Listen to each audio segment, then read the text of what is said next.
ولا تموتن إلا وأنتم مسلمون يا أيها الذين آمنوا اتقوا الله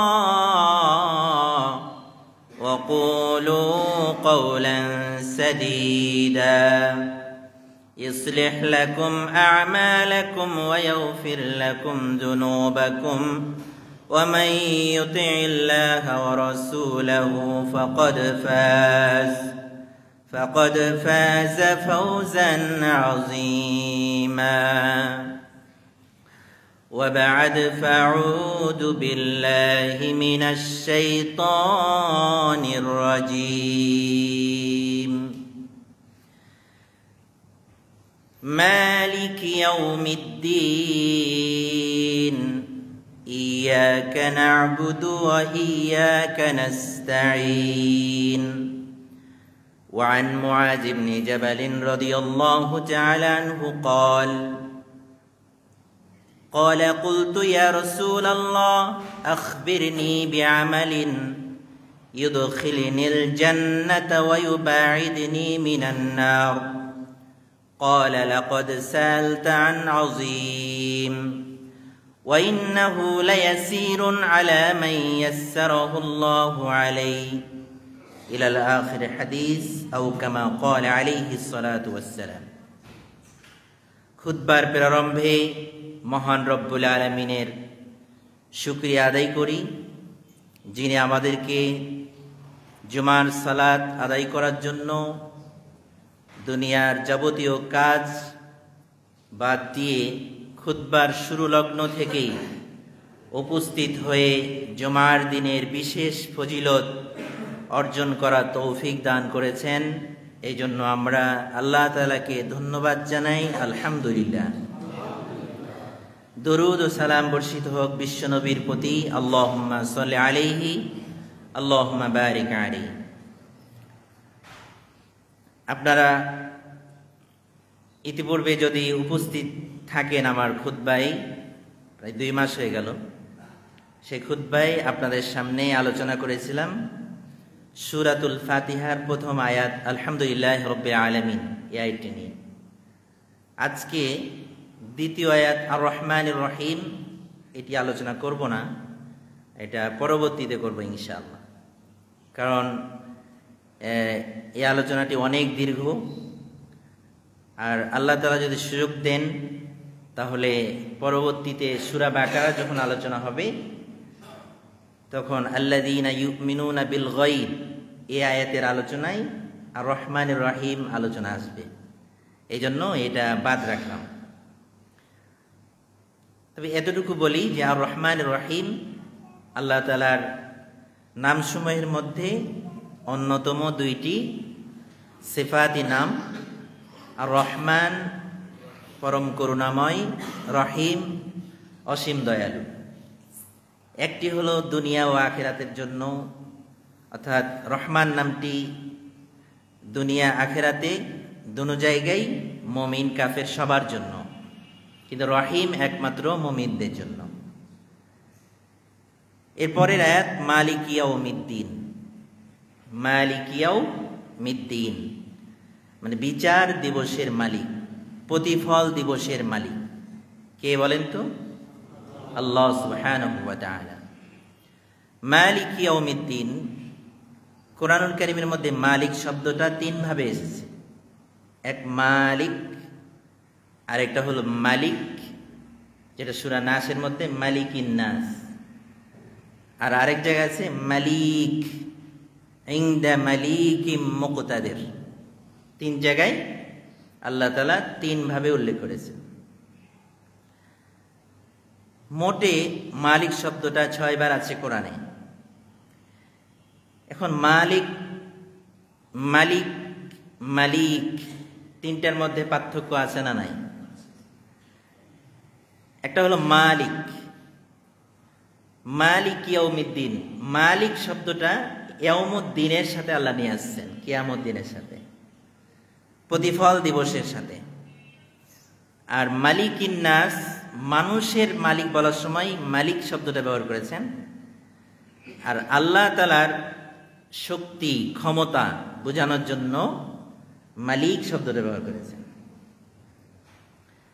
এখন আপনারা খুব মনোযোগ দিয়ে শুনলে বুঝবেন, তাফসীর আলোচনা ক্লাসের মতো বোঝার চেষ্টা করতে হবে। ইয়াউমুদ্দিনে মালিক শব্দটা নিয়ে আসছে। আপনারা সবাই জানেন যে কিয়ামতের দিন একমাত্র কেবলমাত্র ক্ষমতার অধিকারী হবেন কে? আল্লাহ তাআলা। কিন্তু দুনিয়াতে এক একজন এক এক জিনিসের মালিক আছে না? আমি দোকানের মালিক, আমি ওই কোম্পানির মালিক, বা আমার অধীনে অনেক কর্মচারী আছে তাদের আমি মালিক। আমরা বলি না আমার মালিকের কাজ এটা, মালিকিন নাস, তিনি যে মানুষের মালিক। কিন্তু দুনিয়াতেও আল্লাহ তাআলা ছোট মালিকানা দান করেছেন। এজন্য মানুষের ক্ষেত্রে আল্লাহ মালিক শব্দটা ব্যবহার করেছেন। এটা একটা পার্থক্য, যে মালিক এটা মানুষের জন্য ব্যবহৃত হতে পারে, কিন্তু মালিক মালিক এই দুইটা মানুষের জন্য ব্যবহার হতে পারে না। যেমন রহমান কারো নাম রাখা যাবে না, আব্দুর রহমান রাখতে হবে। তবে বিশেষ ব্যক্তিদের ক্ষেত্রে রহিম ব্যবহার করা যায়। যেমন নবী সাল্লাল্লাহু আলাইহি ওয়াসাল্লামকে আল্লাহ তাআলা বলেছেন ইন্নাহু লারউফুর রহিম, তাকে রহিম বলা হয়েছে, আব্দুর রহিম বলা হয়নি। তো রহিম শব্দটা নবী সাল্লাল্লাহু আলাইহি ওয়াসাল্লামের ক্ষেত্রে আল্লাহ তাআলা ব্যবহার করেছেন, কিন্তু রহমান কারো ক্ষেত্রে ব্যবহার করা যাবে না। এরকম মালিক শব্দটা আমরা বলতে পারি সাধারণ অর্থে, কিন্তু ব্যাপক অর্থে বড় অর্থে একমাত্র আল্লাহ তাআলার জন্য মালিক ব্যবহার হবে। আশা করা যায় বুঝতে পেরেছেন পার্থক্যটা। আর কিয়ামতের ময়দানে আল্লাহ তাআলা দুনিয়ার বাদশাদেরকে যে ধমক দিবেন, যারা ক্ষমতার অপব্যবহার করেছে তাদের ক্ষেত্রে আল্লাহ তাআলা মালিক শব্দটা ব্যবহার করেছেন মুবালাগা, যেটা অধিক ক্ষমতার অধিকারী এবং তিনি যে আসলেই ক্ষমতাবান, তিনি ছাড়া আর কেউ ক্ষমতার অধিকারী থাকবে না। এই জন্য ধমক দিয়ে বলবে। আমরা যেমন ধমক দিয়ে অনেক সময় বলি বেটা আমাকে চিনিস, বলি কি না, এটা আমরা গুরুত্ব দিতে গিয়ে আল্লাহ তাআলা ইসমে ফাইল মুবালাগা ব্যবহার করেছেন মালিকিম মুক্তাদের। এখন মালিক শব্দ নিয়ে আলোচনা করলে আরো অনেক আলোচনা করা হবে। শেষ কথা, মালিক আল্লাহ তাআলার একটি বিশেষ নাম, এই নামের প্রতিও বিশ্বাস স্থাপন করা ফরজ, যেমন অন্য অন্য নামগুলোর প্রতি বিশ্বাস স্থাপন করা ফরজ। এর পরবর্তীতে ইয়াউমুদ্দিন। ইয়াউমুদ্দিন নিয়ে আমরা আজকে বেশি কথা বলবো ইনশাআল্লাহ। আল্লাহ তাআলা সময়ের মধ্যে যেন বারাকা দান করেন, আমরা যেন আপনাদের সামনে কোরআন এবং হাদিস থেকে ইয়াউমুদ্দিন সম্পর্কে সুন্দরভাবে বোঝার মতো কিছু আলোচনা পেশ করতে পারি এবং আমল করতে পারি, এ তৌফিক দান করুন, আমিন। ইয়াউমুদ্দিন মানে প্রতিফল দিবস, অনেকে অনুবাদ করেন বিচার দিবস, তবে সবচেয়ে সুন্দর অনুবাদ হচ্ছে প্রতিফল বা প্রতিদানের দিবস। এই দিনের অনেক নাম আছে, যেমন আমরা বলি ইয়াউমুল কিয়ামা, কিয়ামতের দিন। তারপরে ইয়াউমুল হাশর, হাশরের দিন। ইয়াউমুল গাশিয়া, আচ্ছন্নকারী দিন। ইয়াউমুল ফাত, তারপরে ইয়াউমুন আবুস। এইভাবে কিয়ামত দিবসের অনেক নাম আছে। আল্লাহ সুবহানাহু ওয়া তাআলা মালিকি ইয়াউমাল কিয়ামা বলেননি, ইয়াউমুস সাআ বলেননি, ইয়াউমুদ্দিন কেন বলেছেন? আল্লাহ তাআলা যেই শব্দগুলো কোরআনে ব্যবহার করেছেন, মানে এই শব্দগুলো নিয়েও যদি কেউ চিন্তা করে তাহলে সে মুসলিম হতে বাধ্য হবে। সুবহানাল্লাহ। কারণ কিয়ামতের কিন্তু অনেক মানজিল রয়েছে, হাদিস থেকে পাওয়া যায় যে আল কবরু মানজিলুম মিন মানাজিলিল আখিরা, কবর হচ্ছে অনেক মানজিলের মধ্যে একটি মানজিল। কিয়ামতের অনেক মানজিল, তার বোঝা যাচ্ছে অনেক মানজিল আছে, অনেক স্তর আছে কিয়ামতের, ঠিক না? মিন মানাজিলিল আখিরা, মানাজিল বহু বচন, আখিরাতের যতগুলো স্তর আছে তার মধ্যে প্রথম হচ্ছে কি? কবর। তাহলে বোঝা গেল আখিরাতের অনেক মানজিল আছে। অনেক মানজিলের অনেক নাম আছে। তাহলে কিয়ামত বলতে একটা অবস্থাকে বোঝায়, হাশর বলতে আরেকটা অবস্থাকে বোঝায়, ইয়াউমুল বাস বলতে আরেকটা অবস্থাকে বোঝায়, ইয়াউমুল হিসাব বলতে আরেকটা অবস্থাকে বোঝায়। এক একটা অবস্থাকে এক একটা শব্দ দ্বারা বোঝায়। কিন্তু আল্লাহ তাআলা যে দিন শব্দটা নিয়েছে, ইয়াউমুদ্দিন, ইয়াউমুদ্দিনটা এক একটা অবস্থাকে বোঝায় না। ইয়াউমুদ্দিন বলতে যখন মালাকুল মাউত চলে আসবে কাছে, তখন থেকে নিয়ে জান্নাত অথবা জাহান্নাম পৌঁছা পর্যন্ত এই পুরো সময়টাকে বলা হয় ইয়াউমুদ্দিন। সুবহান। তাহলে ইয়াউমুল কিয়ামা বললে পুরোটাকে বোঝানো হতো না। ইয়াউমুল কিয়ামা বলতে বোঝানো হতো কোনটা? কবর থেকে যখন উঠবে মানুষ, উঠে দাঁড়াবে, দিয়ে উপর দিকে সবাই উলঙ্গ হয়ে তাকিয়ে থাকবে, এই সময়টাকে বলা হয় কি? ইয়াউমুল কিয়ামা। এই অবস্থাটার নাম কিয়ামা, দাঁড়ানো অবস্থা। চতুর্দিক থেকে মানুষকে এক জায়গায় উপস্থিত করা হবে, হাসরের ময়দান যেটা, এই অবস্থাটাকে বলা হয় ইয়াউমুল হাসর। যখন আমল নামা পেশ করা হবে, হিসাব নেওয়া হবে, ওই অবস্থাটাকে বলা হয় হিসাব, ইয়াউমুল হিসাব। যখন জান্নাতে পাঠিয়ে দেওয়া হবে, জান্নাতে পাঠিয়ে দেওয়া হবে, ওই অবস্থাটাকে বলা হয় জাযা, ইয়াউমুল জাযা। তো এক একটা অবস্থার এক একটা নাম আছে। কিন্তু ইয়াউমুদ্দিন এইটা একেবারে মালাকুল মাউত আসা থেকে নিয়ে জান্নাত অথবা জাহান্নাম পৌঁছা পর্যন্ত এই পুরা সময়টাকে বলা হয়। আশা করি বুঝতে পেরেছেন। এই জন্য আল্লাহ তাআলা ইয়াউমুদ্দিন শব্দটা নিয়ে আসছেন, যাতে করে পুরোটাই বোঝানো যায়। সুবহানাল্লাহ। এখন আরেকটা এখানে ব্যাপার আছে যে পুরো সময়টাকে বোঝায় এরকম কিয়ামতের আরো নাম আছে। যেমন বলা হয় ইয়াউমুন আযীম, মহান দিন, এটা পুরো সময়টাকে বোঝায়।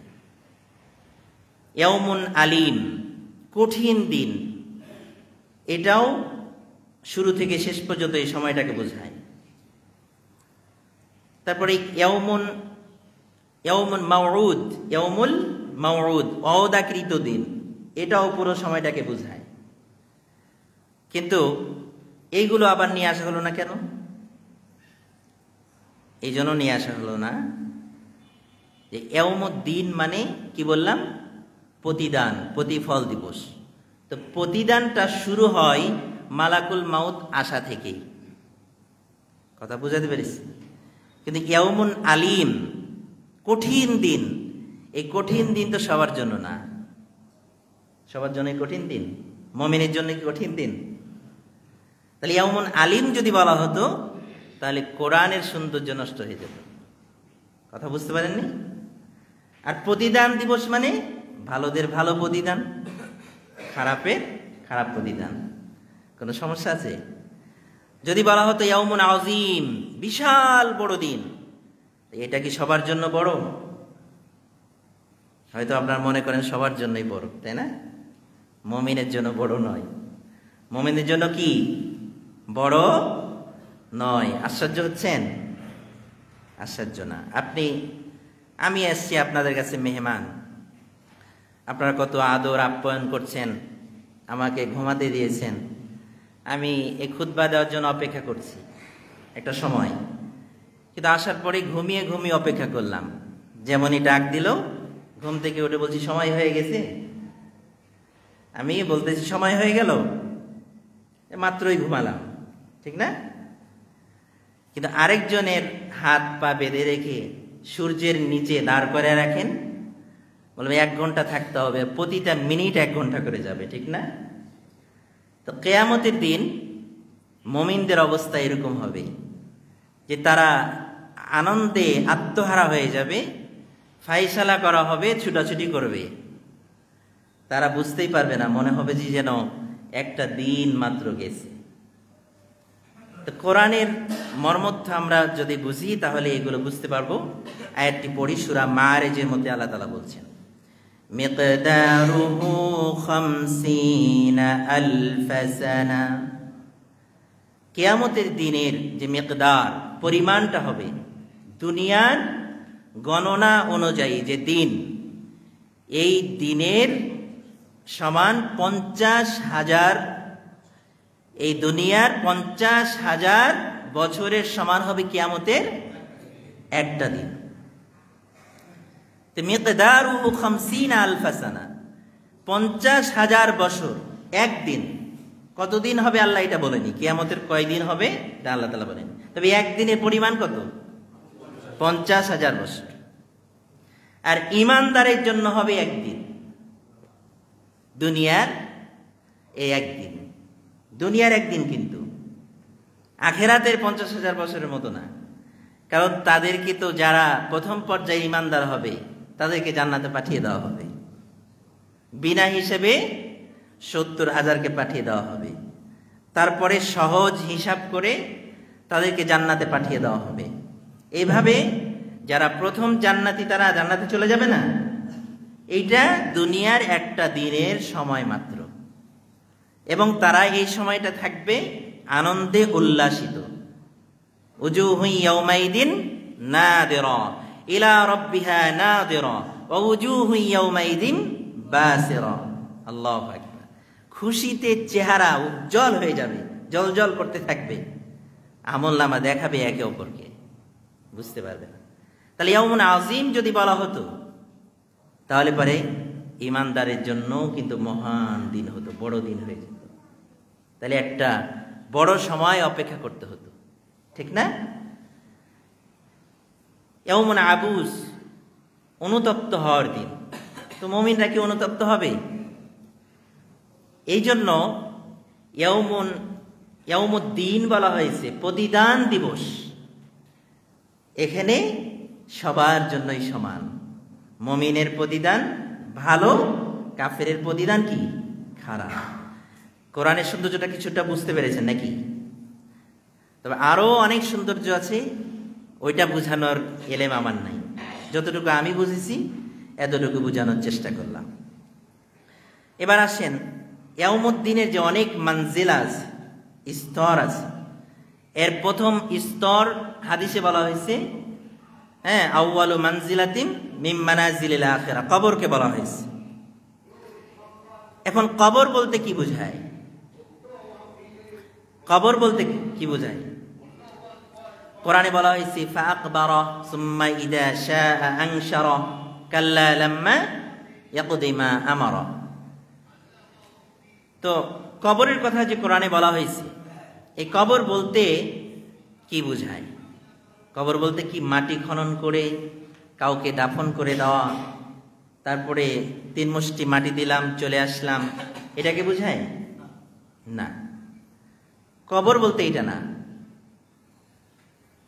এইটা না বুঝার কারণেই বর্তমানে আহলে কোরআন এবং নাস্তিক এরা বলছে যে, আহলে কোরআনরা বিশেষ করে, নাস্তিকরাও এটা এভাবে এত কড়াভাবে বলেনি, আহলে কোরআন যারা, এদের থেকে কঠিনভাবে সাবধানে থাকবেন। এরা বলছে কবরের আযাব হবে না, নাউযুবিল্লাহ। কবরের আযাব হবে না, কবরের সওয়াল হবে না। এরা কোরআনে নাকি পায়নি। তা আমি তো একটা আয়াত বললাম, আরো অনেক আয়াত আছে, সময় সুযোগ হলে বলতে থাকবো ইনশাআল্লাহ। তো কবর এটা তারা বিশ্বাস করে না, মানে কবরের আযাবকে বিশ্বাস করে না। তারা বলছে কোরআনে আমরা এটা পাইনি। তো যদি কবর সত্যি হয়, কবরের আযাব সত্যি হয়, যারা আগুনে পুড়ে হারিয়ে গেছে, তাহলে তাদের আযাব কোথায় হবে? মানে বুদ্ধি জ্ঞান কম থাকলে যা হয়। যারা ডুবে মারা গেছে, ওদের তো কবর দেওয়া হয়নি, তাহলে ওদের কাছে ফেরেশতা কখন আসবে? কবর দেওয়া হলে মানুষ তাকে দাফন করে, ফিরে আসে, পায়ের আওয়াজ শুনতে পায়, হাদিসে বলা হয়েছে না? তো যখন চলে আসে তখন ফেরেশতা এসে সওয়াল জবাব করে। তো যারা ডুবে মারা গেছে, পুড়ে মারা গেছে, এদেরকে জানাজাও দেওয়া হলো না, দাফন করে আসা হলো না, কখন ফেরেশতা যাবে? মানে এগুলো যুক্তি দিয়ে এরা বলে যে তাহলে কবরে আযাব সঠিক নয়। নাউযুবিল্লাহি মিন যালিক। আল্লাহ তাআলা জাতিকে এই ফিতনাবাজদের হাত থেকে হেফাজত করুন, আমিন। তাহলে কবর বলতে মালাকুল মাউত যখন আসবে, আসার পরে তার রূহটাকে যখন বের করা হবে, বের করে তাকে নিয়ে যাওয়া হবে। আমি একটা লম্বা হাদিস আপনাদের সামনে পেশ করব, এখন সংক্ষেপে বলি। নিয়ে যাওয়া হবে, ইল্লিন অথবা সিজ্জিনে নাম লিখে দেওয়া হবে। তারপরে আবার সেই যেই জায়গায় আছে সেই জায়গাতে পৌঁছে দেওয়া হবে। সেখানেই তার মানে ফেরেশতা যে পৌঁছে দিবেন, তারপরে তার হিসাব নিকাশ হবে। তারপরে কি হবে? তার হিসাব নিকাশ হবে। আর সেই জায়গাতে যদি পানি থাকে তাহলে পরে মানুষ থাকবে না, আওয়াজ শুনবে না। যেখানে মানুষ আছে সেখানে আওয়াজ শুনবে। হাদিসে বলা হয়েছে আওয়াজ শুনবে যারা তার পাশ দিয়ে অতিক্রম করবে। যদি অতিক্রম না করে শুনবে না। এটার মানে এই নয় যে যাকে পুড়িয়ে হারিয়ে দেওয়া হলো, মানে মিশিয়ে দেওয়া হলো, পানিতে ডুবে গেল, সে আর কবরেই গেল না, এটা নয়। তাহলে যে যেখানে মিশে গেছে সেখানেই তার কবর। এক কথায় ইল্লিন সিজ্জিনে নাম লেখার পরে তাকে তার হারিয়ে যাওয়ার জায়গায় যে পৌঁছে দেওয়া হবে, ওটাই তার কবর। এটা মানুষের খনন করা কবর হতে পারে, এটা পানি হতে পারে, এটা বাতাসও হতে পারে, এটা আগুনের মধ্যে হতে পারে, এটা মাটির মধ্যেও হতে পারে। কথা বুঝাতে পেরেছি? এবার আসেন, এই প্রতিদানটা কি কবরে যাওয়ার পরে শুরু হবে নাকি আগে থেকে শুরু হবে? মালাকুল মাউত আসা থেকেই শুরু। এই জন্য ইয়াউমুদ্দিন ব্যবহার করা হয়েছে। ইয়াউমুদ্দিনের প্রথম ধাপ হলো, প্রথম মানজিল হলো কবর। আর কবরের প্রতিদানটা শুরু হবে মালাকুল মাউত আসা থেকেই। কথা বুঝাতে পেরেছি? এটার প্রমাণ কি? কোরআনুল কারীম থেকে আমরা বলি, তাহলে বুঝবেন। আল্লাহ তাআলা বলছেন, কুল ইয়াতাওয়াফাকুম মালাকুল মাউতিল্লাযী উক্কিলা বিকুম সুম্মা ইলা রাব্বিকুম তুরজাউন।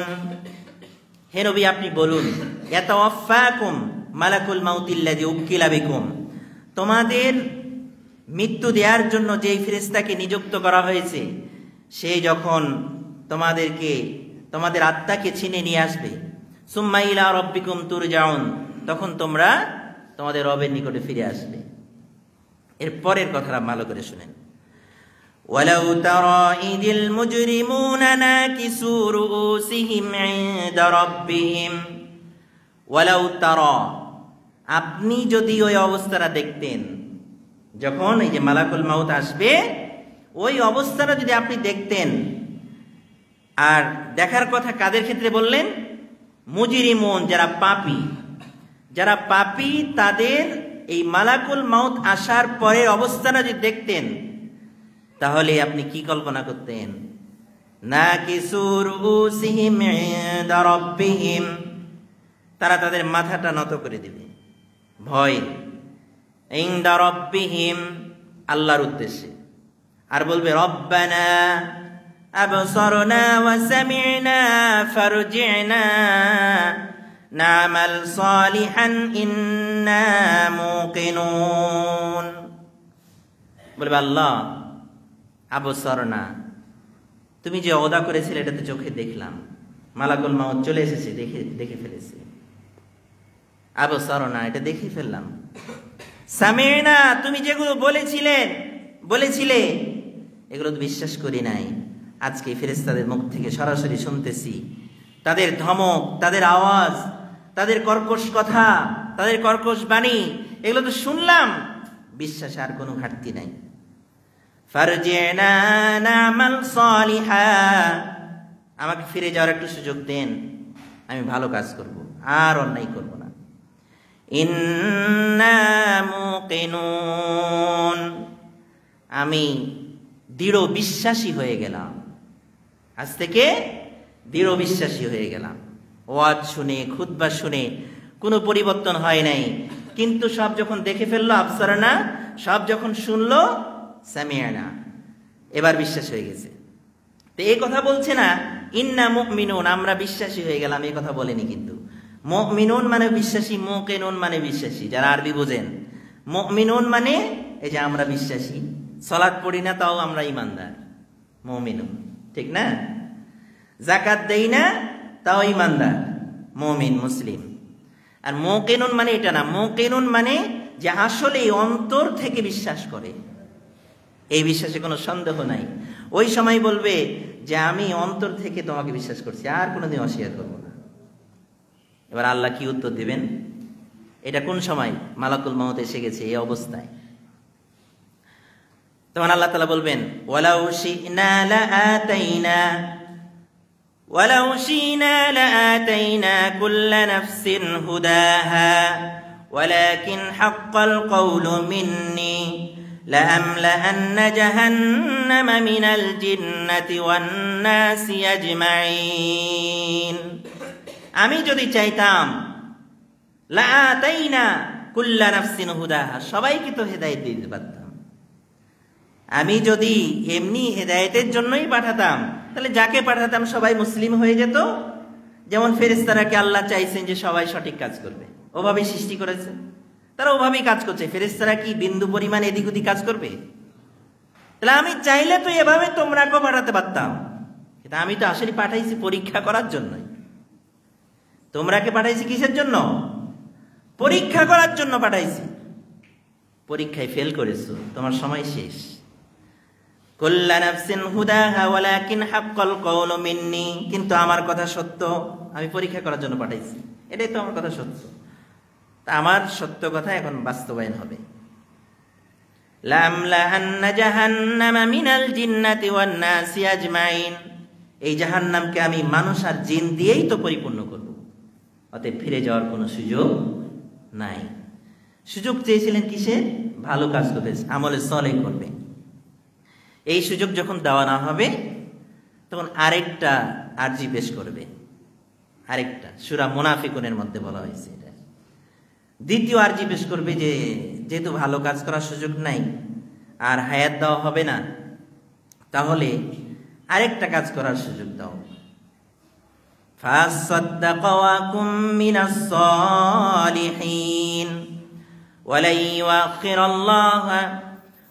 ইউআখিরাল্লাহু নাফসান ইযা জাআ আজালুহা ওয়াল্লাহু খাবীরুম বিমা তা'মালুন। বলে আল্লাহ তাহলে ভালো কাজ করার যেহেতু সুযোগ দিবা না, তাহলে অল্প একটু সময় দাও, আমি গিয়ে দান করব। কি করবে বলেন? কি করবে? তাহলে ভালো কাজ করার চাইতে ভালো কাজের মধ্যে সবচেয়ে গুরুত্বপূর্ণ কাজ কোনটা? দান করা। কারণ ওই সময়, মৃত্যুর সময়, যদিও এখন আমরা বুঝি না, কিন্তু মৃত্যুর সময় অটোমেটিক এত ওয়াজ লাগবে না, এমনি বুঝে যাবে যে এখান থেকে বাঁচার একটা উপায় দান করা।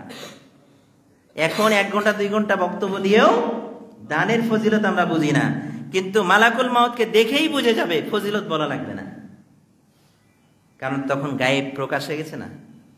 গায়েব কি হয়েছে? প্রকাশ হয়ে গেছে, সচক্ষে দেখছে। তাই সে বলবে আমি বেশি বেশি দান করবো। ফাসাদ্দাকা, বেশি বেশি করবে, শুধু দান করবে তা না। তার কারণ কি জানেন? তার কারণ হলো আমলে সলেহের মধ্যে, ভালো কাজের মধ্যে সবচেয়ে গুরুত্বপূর্ণ, সবচেয়ে সহজ আমল হলো দান করা। যদিও আমরা মনে করি সবচেয়ে কঠিন হলো দান করা। কঠিন দান করা না? কারণ হলো আপনি দান করতে চাইবেন, শয়তান এসে বলবে আশ-শাইতানু ইয়াইদুকুমুল ফাকরা, শয়তান এসে আপনাকে বলবে এই টাকা কমে যাবে, টাকা কমে যাবে। এসে শয়তান বলবে কানে কানে, আপনি আজকে নিয়ত করেন যে মসজিদে কোর্টে চলে 100 টাকা দেবো। আপনার মনের মধ্যে বলবে যে তাহলে তো আরেকটা কাজ ছিল। 10 টাকা দিতে চান, তারপরে বলবে না একটা কাজ ছিল। 2 টাকা দিতে চান, তাও মনের মধ্যে যেন কি একটা যেন জাগতেছে যে না, একটা কাজ আছে, এখানে দেওয়া যাবে না। এরকম আসে না? না আসে না? এটা কে করায়? আল্লাহ বলছেন, আশ-শাইতানু ইয়াইদুকুমুল ফাকরা ওয়া ইয়া'মুরুকুম বিল ফাহশা। আর খারাপ কাজের নির্দেশ দেয়। বাইরে গিয়ে বলছে যে যদি না হয় কপাল ফাঁকা, গড়তে পারে ভাগ্যের চাকা, 100 টাকায় কিনে যান আর 20 তলা বাড়ির মালিক হয়ে যান, বলে না? তখনই আপনি 10 টাকা দিতে পারলেন না, পাশের জনকে বলছে, আরে কিছু কম আছে, দাও তো 100 টাকা, যদি আল্লাহ কপালে দেয়। তাহলে আমার ছোট মেয়ের নামে কিনি, তাই না? ওটা আদরের মেয়ে, তাই ওটার নামে কিনতেছে। ওয়ায়ামুরুকুম বিল ফাহশা, শয়তান করাচ্ছে, বুঝেননি? আল্লাহু ইয়াইদুকুম মাগফিরাতাম মিনহু ওয়া ফাদলা। অথচ আল্লাহ তোমাদের সাথে ওয়াদা করছেন, আল্লাহ তোমাদেরকে আশা দিয়েছেন যে তোমরা যদি দান করো তাহলে আল্লাহ মাগফিরা, ক্ষমা করে দিবেন, ফাদলা, অনুগ্রহ করবেন, মানে বাড়াই দিবেন। আল্লাহ ওয়াদা করছেন যে তোমরা দান করলে আল্লাহ সুবহানাহু ওয়া তাআলা মাফ করে দিবেন। কোথায় মাফ করবেন? ফেরেশতা আসবে যখন রূহ নেয়ার জন্য, তখন মাফ করে দিবেন। কবরে যখন হিসাব না হবে, হিসাব সহজ করে দিবেন। দাড়ি পাল্লায় ওজন করা হবে, তখন ওজন আল্লাহ তাআলা বাড়ায় দিবেন। সব জায়গায় সহজ হবে দানের মাধ্যমে, সুবহানাল্লাহ। এবং ফাদলা, বাড়ায় দিবেন কোথায়? দুনিয়াতে। দানের ফজিলত কোরআনে নমুনা দেওয়া হয়েছে সর্বনিম্ন 700 গুণ। কত গুণ? 700 গুণ। আল্লাহ তাআলা এই 700 গুণ বলার পরে উদাহরণ দিয়ে বলেছেন শস্য দানার সাথে। ওগুলো আয়াত বলবো না, সময় নেই, তাহলে এদিকের আলোচনা ছুটে যাবে। এরপরে আল্লাহ তাআলা বলেছেন, আল্লাহ তাআলা যাকে চান, আল্লাহু ইউদাইফু লিমান ইয়াশা, আল্লাহ যাকে চান আরো বেশি দেন, সুবহানাল্লাহ। আর এমনি আমলে কি বলা হয়েছে? 10 গুণ।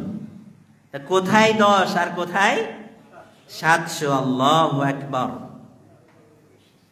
তাহলে আমি বলছিলাম যে দান করাই সহজ, কিন্তু আমরা মনে করি দান করাই কঠিন, কারণ শয়তান আপনাকে অস্বসা দেয়। আরো সহজের কারণটা আমি বলে দিই। আপনি বিপদে পড়ে গেছেন, বিপদে পড়লে কার কাছে আশ্রয় চাইতে হবে? আল্লাহর কাছে। তো নেক আমল দিয়ে আশ্রয় চাওয়া ভালো, তাই না? নেক আমল দিয়ে দোয়া করলে আল্লাহ কবুল করেন তাড়াতাড়ি। তা আপনি মনে করলেন যে আমি 2 রাকাত সালাত দিয়ে আল্লাহর কাছে দোয়া করব। তাইলে 2 রাকাত সালাতের জন্য কাপড় পবিত্র হতে হবে, 2 রাকাত সালাতের জন্য কমপক্ষে ওযু করতে হবে, 2 রাকাত সালাতে রুকু আছে, সিজদা আছে, তেলাওয়াত আছে, তাসবিহ আছে, তাহলিল আছে, দরুদ আছে, আছে না নাই? তার কমপক্ষে 20 মিনিট একটা সময় নিতে হবে, ঠিক না? তারপরে আপনি দোয়া করতে পারবেন। আপনি মনে করলেন যে না, আমি 2 রাকাত সালাত দিয়ে না, সিয়াম দিয়ে করব।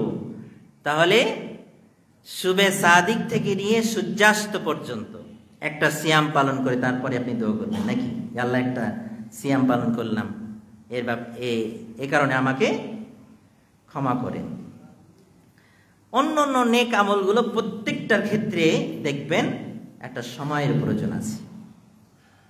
কিন্তু আপনি বিপদে পড়ে গেছেন, আপনি সাথে সাথে দান করতে পারবেন। কারণ দানের ক্ষেত্রে পরিমাণ নাই যে আপনাকে 100 টাকাই দিতে হবে, 500 টাকাই দিতে হবে, 1000 টাকা দিতে হবে, কোনো পরিমাণ আছে? সময় আছে যে 1 ঘন্টা ধরে দিতে হবে, নাকি এরকম নিয়ম আছে আপনাকে পবিত্র পোশাক পরতে হবে, ওযু করতে হবে, গোসল করতে হবে, এরকম কিছু আছে? গরিবকেই দিতে হবে, এরকম কিছু আছে? মসজিদ পাকা হলে ওখানে দেওয়া যাবে না, এরকম কিছু আছে? তাহলে আপনি যেখানে বিপদে পড়েছেন ওইখানেই আপনার পকেটে 1 টাকাও যদি থাকে, দেখবেন কোনো না কোনো গরিব আছে, না হলে মাদ্রাসা আছে, না হলে মসজিদ আছে। বাংলাদেশে এগুলো তো অভাব নাই, দিতে পারবেন। বললেন যে না সেই আমি জঙ্গলের মধ্যে আছি, সুন্দরবনে, ওখানে মসজিদও নাই, ফকিরও নাই, কিছুই নাই, বিপদে পড়ে গেছি, ওইখানে কিভাবে দান করব? ঠিক কিনা বলেন? কিন্তু আল্লাহ তাআলা যেই কাজটা সহজ করছেন সেটা সব জায়গায় সহজ, সুবহানাল্লাহ বলবেন না? ওখানে কেউ নাই, ওখানে কেউ নাই। আপনি খালি একটা গাছ পড়ে আছে, গাছটা মরে যাবে, সাথে সাথে আপনার পাশে দেখছেন গাছ পড়ে আছে, সোজা করে দিলেন যে এটা সাদকার নিয়ত কইরা, সাদকা সব হয়ে যাবে। সুবহানাল্লাহ বলবেন না? বলি এরকমও নাই, তখন আমি কি করব? মুসলিম শরীফের হাদিসগুলো পড়েন, আল্লাহ তাআলা কি বলছেন? সাদকার নিয়ত করবেন যে আল্লাহ আমি তো সাদকা করতে চাইছিলাম, বিপদে পড়ছি, এখন দোয়া করবো, আমার দরকার। সাদকার নিয়তে আপনি বলবেন যে সুবহানাল্লাহ। কি বলবেন? কুল্লু তাসবিহাতিন সাদাকা, প্রত্যেকটা সুবহানাল্লাহ একটা করে সাদাকা। কুল্লু তাকবীরাতিন সাদাকা, একবার আল্লাহু আকবার বললে একটা সাদাকা। কুল্লু তাহমিদাতিন সাদাকা, একবার আলহামদুলিল্লাহ বললে একটা সাদাকা। কুল্লু তাইয়িবাতিন মারুফাতিন সাদাকা, প্রত্যেক ভালো কথা একটা করে সাদাকা। আল্লাহু আকবার বলবেন, সাদাকা হয়ে যাবে। সুবহানাল্লাহ বলবেন, সাদাকা হয়ে যাবে। লা ইলাহা ইল্লাল্লাহ বলবেন, কুল্লু তাহলিলাতিন সাদাকা। লা ইলাহা ইল্লাল্লাহ বলবেন, সাদাকা হয়ে যাবে। পাশে একজন মানুষ আছে আপনার সঙ্গী, ওকে একটা ভালো কথা বলবেন, সাদাকা হয়ে যাবে। সুবহানাল্লাহ। তাহলে যখন কোনো সুযোগ থাকবে না, তখন আপনি সুবহানাল্লাহ, আলহামদুলিল্লাহ, আল্লাহু আকবার, লা ইলাহা ইল্লাল্লাহ সাদকার নিয়ত করেই বলার কারণেই সাদকা হয়ে যাবে, আর এটার বিনিময়ে আপনি বেঁচে যাবেন। সুবহানাল্লাহ। শুধু তাই নয়, এই পৃথিবীর শেষ পর্যায়ে যখন দুর্ভিক্ষ আসবে, কোনো খাবার থাকবে না, কোনো সরকার আপনাকে কোনো টিসিবি দিতে পারবে না, কারো কোনো ক্ষমতা থাকবে না, অন্ধকার আচ্ছন্ন হয়ে যাবে ধোঁয়ায়। দোকান, সূরা দোকান পড়েছেন? ওই সময় খাবার কি থাকবে? আপনার বাড়িতে অনেক টাকা আছে, অনেক চাউল আছে, অনেক ডাউল আছে, সব নষ্ট হয়ে যাবে, রান্না করার সুযোগ থাকবে না, কারণ সবই তো অন্ধকার, ধোঁয়ায় ঘিরে রয়েছে। কোথায় রান্না করবেন? কি খাবেন? কিন্তু মানুষ বেঁচে থাকবে। মানুষ কি থাকবে? বেঁচে থাকবে, কারণ এটা তো শাস্তি। কথা বুঝতে পারেননি? নবী করিম সাল্লাল্লাহু আলাইহি ওয়াসাল্লাম বলছেন, ওই সময়ের খাবার হলো সুবহানাল্লাহ, সুবহানাল্লাহ, সুবহানাল্লাহ, সুবহানাল্লাহ। সুবহানাল্লাহ, সুবহানাল্লাহ বলবেন, আপনার পেটে আর ক্ষুধা থাকবে না, দূর হয়ে যাবে। সুবহানাল্লাহ। আমল করে দেখেন, এখনো আমল করে দেখেন, এখনো আমল করে দেখেন। আপনি সুবহানাল্লাহ, সুবহানাল্লাহর আমল করে দেখেন না কেন? আপনি এত ক্ষুধার্ত হয়ে গেছেন, খাবার নেই, পিপাসিত হয়ে গেছেন, খাবার নেই, আপনি সুবহানাল্লাহ পড়তে থাকবেন একনিষ্ঠভাবে, দেখবেন ক্ষুধার ব্যথা আপনি বুঝতেই পারবেন না কোন দিকে চলে গেছে। এটা ট্রাই করেন। আপনারা খালি শুনেন, করার চেষ্টা করি না আমরা। ট্রাই করে দেখেন যে আল্লাহ রাসূল সাল্লাল্লাহু আলাইহি সাল্লামের কথার বাস্তবতা কি, সাথে সাথেই ফল পেয়ে যাবেন। তো যাই হোক, অনেক লম্বা আলোচনা এদিকে হয়ে গেল। এরপরে আল্লাহ সুবহানাহু ওয়া তাআলা বলবেন যে না, সাদকা করতে চাইছো, এটাও দেওয়া যাবে না। সে বুঝবে সাদকা করলে আমি বেঁচে যাব এই আযাব থেকে, এই সুযোগ দেওয়া হবে না। এরপরে আরেকটা কথা বলবে, এরপরে আরেকটা কথা বলবে যে লাআল্লি আ'মালু ফীমা তারাকতু কাল্লা। তাহলে দান করারও যেহেতু সময় দিবেন না, তাহলে আর একেবারে অল্প সময় দেন, মানে ওটার চাইতে আরেকটু কম। তাহলে একটু আগে যে কাজটা ছেড়ে চলে আসছি, ওইটা যেন করতে পারি। একটু আগে ছেড়ে আসা কাজ কি বলেন তো? একটু আগে ছেড়ে আসা কাজ লা ইলাহা ইল্লাল্লাহ। যার শেষ কথা হবে লা ইলাহা ইল্লাল্লাহ দাখালাল জান্নাহ, সে জান্নাতে প্রবেশ করবে।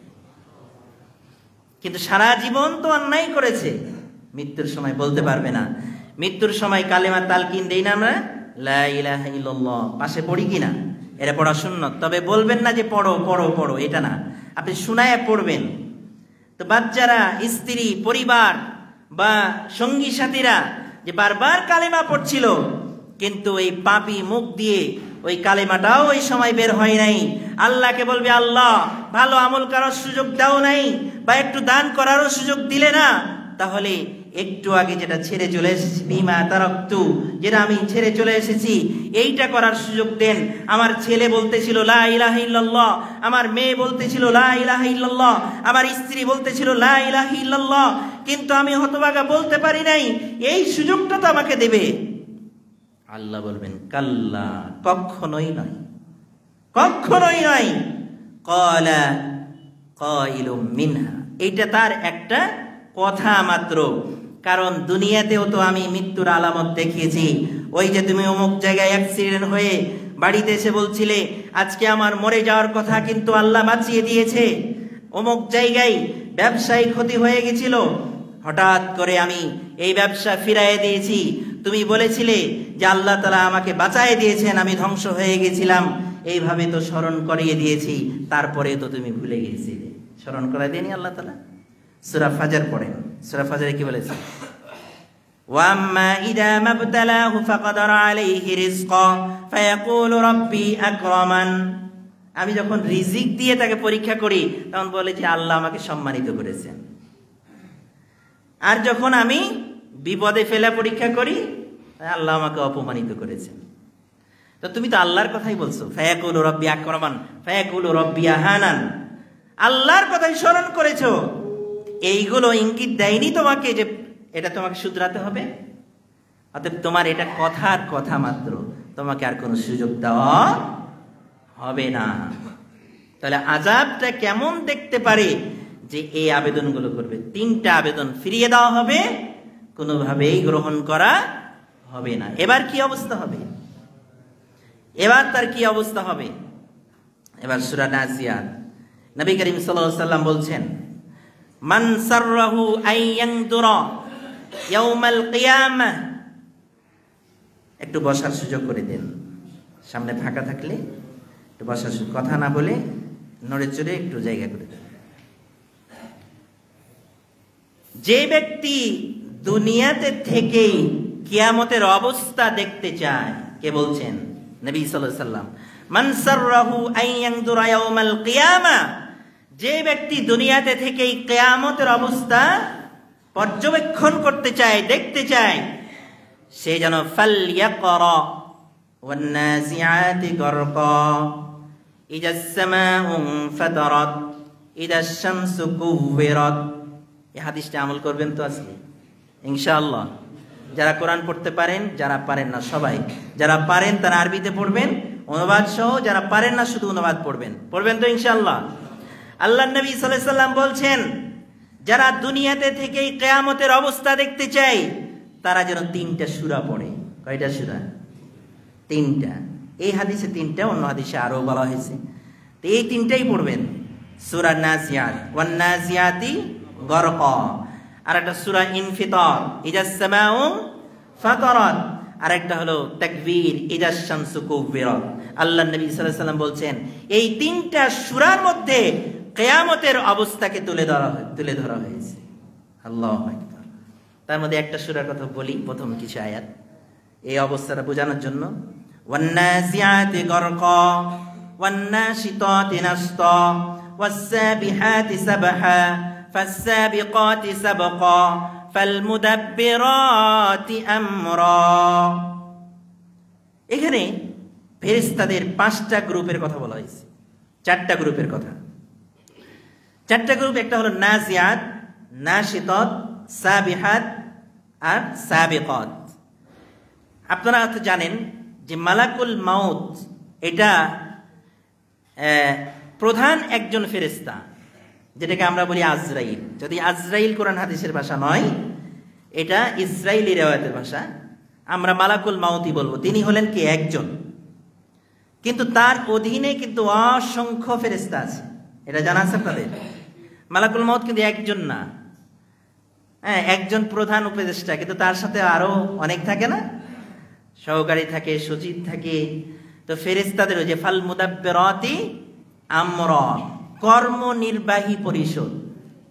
মুদাব্বিরাত মানে কি? কর্মনির্বাহী পরিষদ।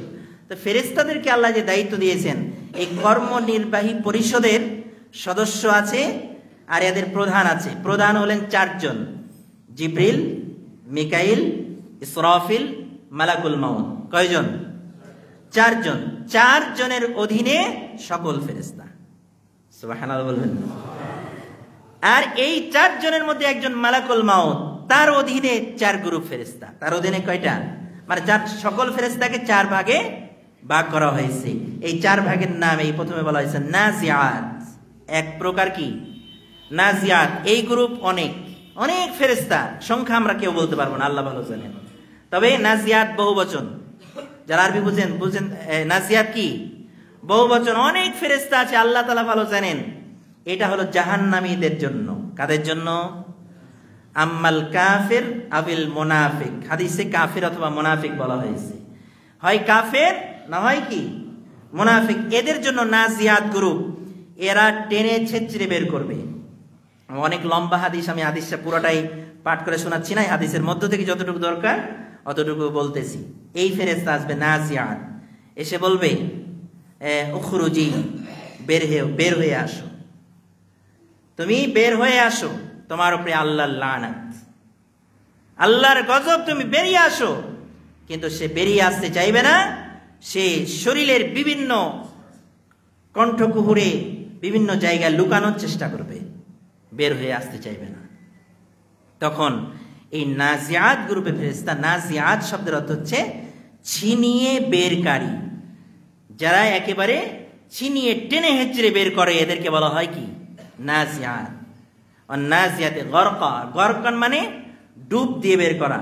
তো যেখানেই লুকাক না কেন, ডুব দিয়ে মানে সেখানেই প্রবেশ করে ছিনিয়ে তাকে বের করা হবে, এটাকে বলে নাজিয়াত, এই গ্রুপ।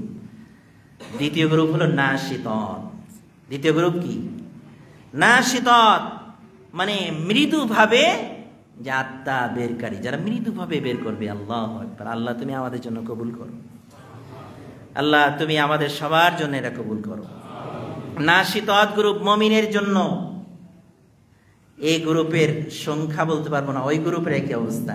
কিন্তু এই হাদিস থেকে, আহমাদের এই হাদিস থেকে আমরা এতটুকু বলবো যে এই ফেরেশতাদের সংখ্যা জানি না, তবে হাদিসে বলা হয়েছে এই ফেরেশতা যখন মুমিনের কাছে আসবে, আসার পরে তারপরে আরেক গ্রুপ, আরেকটা দল থাকবে, ঘিরে থাকবে, তার উপরে আরেকটা ঘিরে থাকবে, তার উপরে ঘিরে থাকবে।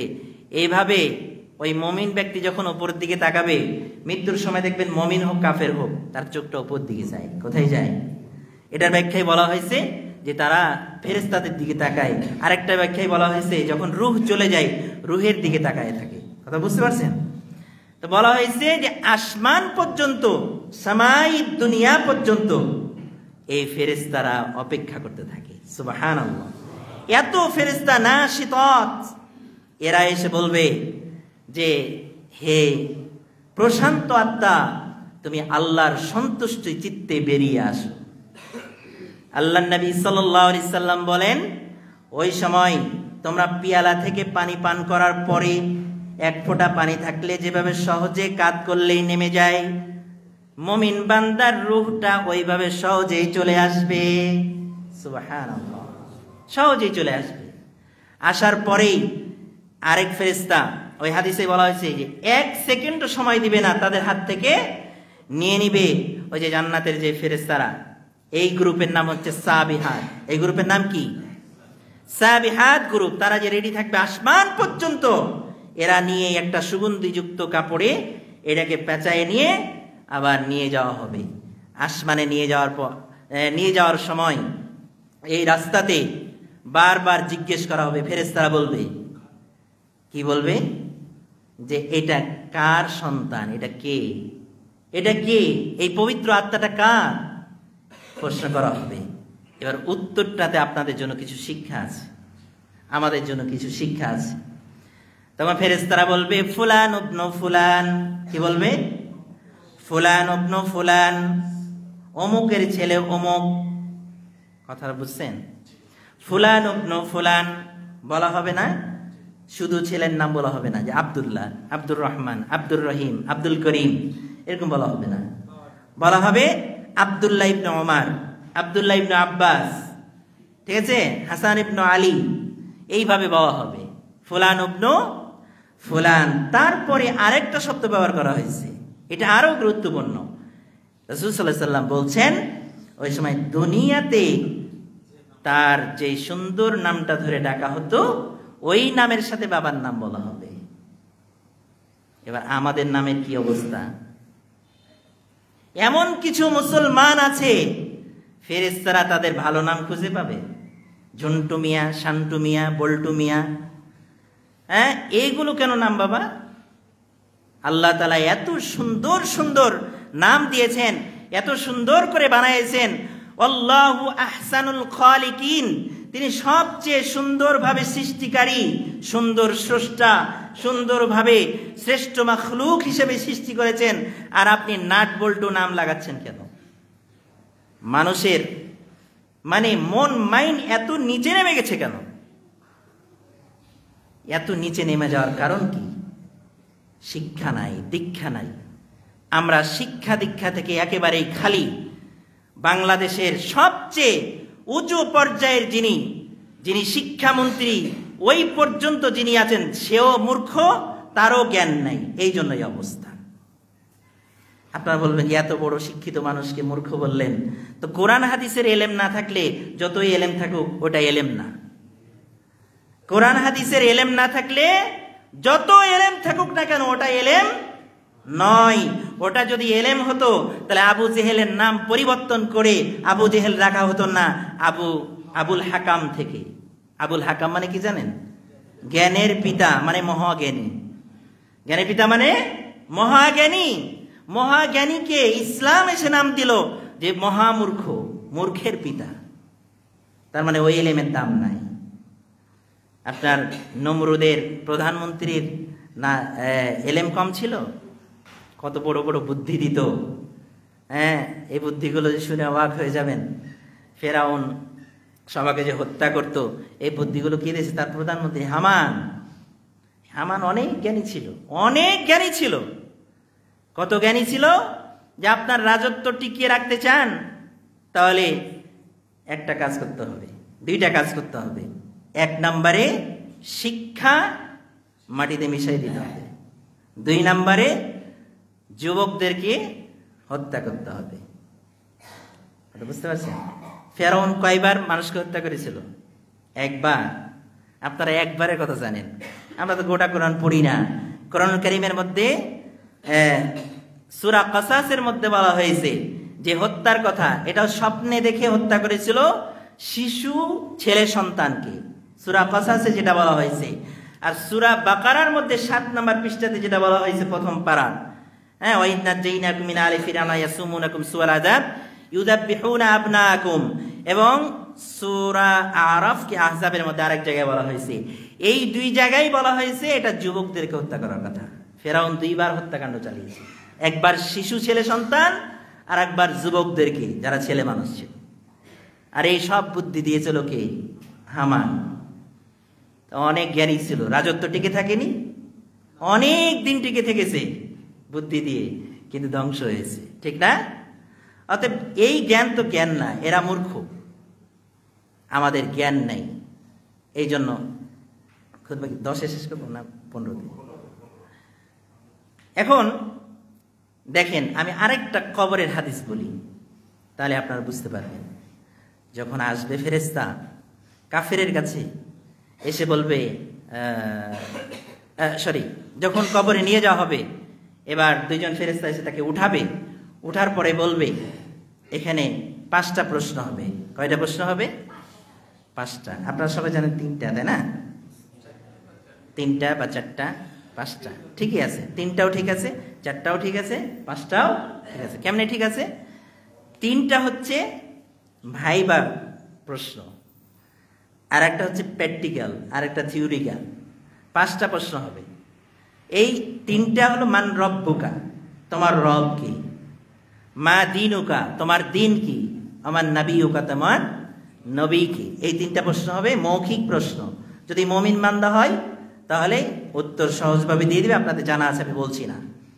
কিন্তু যদি কাফের হয়, তারা বলবে যে হ্যাঁ হ্যাঁ লা আদরি, হ্যাঁ আফসোস, আমি তো জানি না।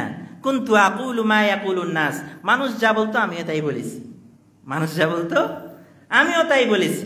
মানে মানুষের উপর দিয়ে পার করে দিবে, ইমানদাররা যেটা বলেছে আমিও বলেছি। এখানে মানুষ বলতে বুঝাইছে আলেম ওলামা যেটা বলেছে ওটাই করছি, মানে মিথ্যা কথা বলবে। বুঝছেন? এই মিথ্যুকরা কাফেররা 3 জায়গাতে মিথ্যা কথা বলবে। কয় জায়গায়? মানে দুনিয়াতে মিথ্যা কথা বলে এদের শেষ হবে না, মালাকুল মাউত যখন আসবে তখনও মিথ্যা কথা বলবে। ওই আয়াতটা তো আপনাদেরকে বলিনি। হ্যাঁ, এই আয়াতটা বলি, হাত্তা ইযা তাওয়াফাতহুমুল মালাইকাতু যালিমি আনফুসাহুম, যারা জালেম এদের কাছে যখন মালাকুল মাউত আসবে তখন কি বলবে জানেন? ফাআলকাবুস সালাম, থ হয়ে দাঁড়িয়ে যাবে, মানে স্যালেন্ডার হয়ে যাবে। ফাআলকাবুস সালাম দিয়ে কি বলবে জানেন?